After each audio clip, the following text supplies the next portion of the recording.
Bebe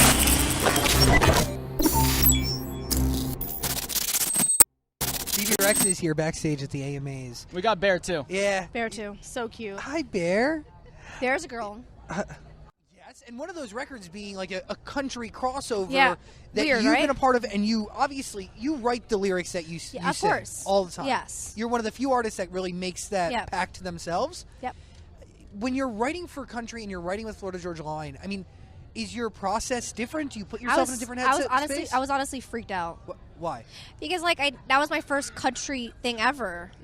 Ever. So I'm like, what do you do? Like, how do you write? Like, but then, sitting down with Tyler, he was like, don't know. He's like, let me do me, you do you.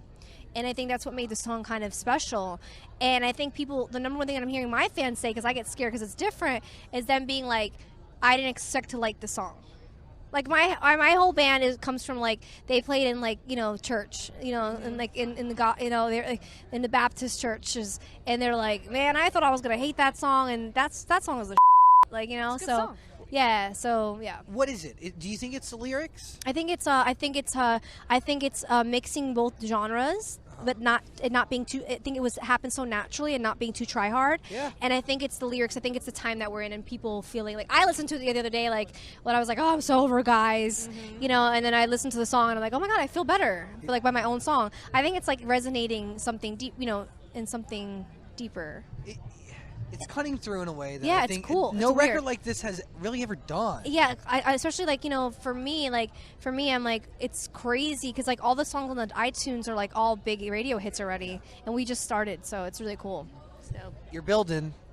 that's what it is. I think people forget it's about building. I think we forget now we're in such a world now where we want something to blow up immediately, especially artists. And I think my career has not been that at all. My career has been a steady build. Me, myself, and I, right? Yeah. Like that's, I mean, Yeah. I think, and I've used this term twice in 24 hours, generation-defining record. Yeah, and I have another record too that I did with a new rap guy, a big rap guy, and I got him on my new project called Expectations, and it's coming out in January, and it's like all guitar based, it's very like No Doubt, like 21 Pilots vibes. that's I think that Meant to Be like kind of changed the pivot of like my sound, and I think everybody's going towards more this urban route, especially the females. Yeah. And I'm kind of over that. I've been there, done that. Yes. So I'm like I want to go in a different route. And I think I got this one rapper to get into my world, and he's singing on like a 90s like riff guitar, and it's friggin' awesome.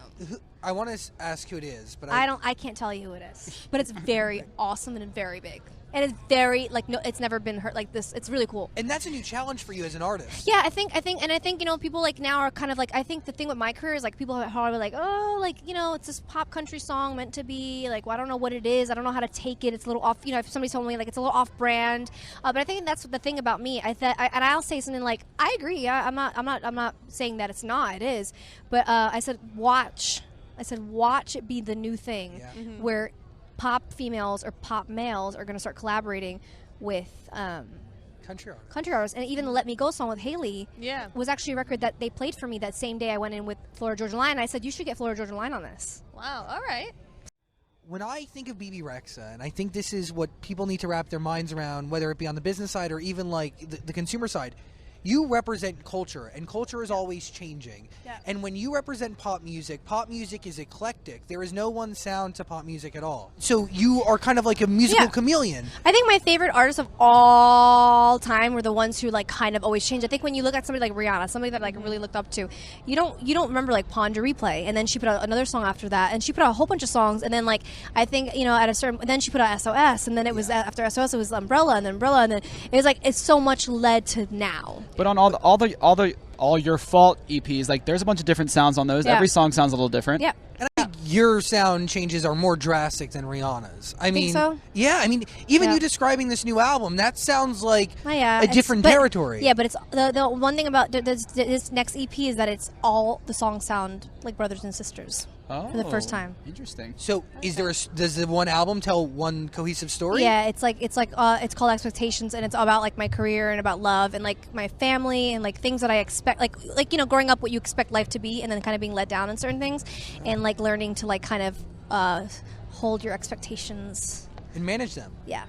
Nice. It's hard to manage expectations Yeah. when you're in a position where you really could get pretty much anything right now that you wanted. Oh No, not really. You can get a private jet and go anywhere in the world right now. Yeah, but then they would blow my money, and that would not be good. Well, as long as you keep creating hits, whether it be for you or for somebody else. True, but I wouldn't do that. I like flying.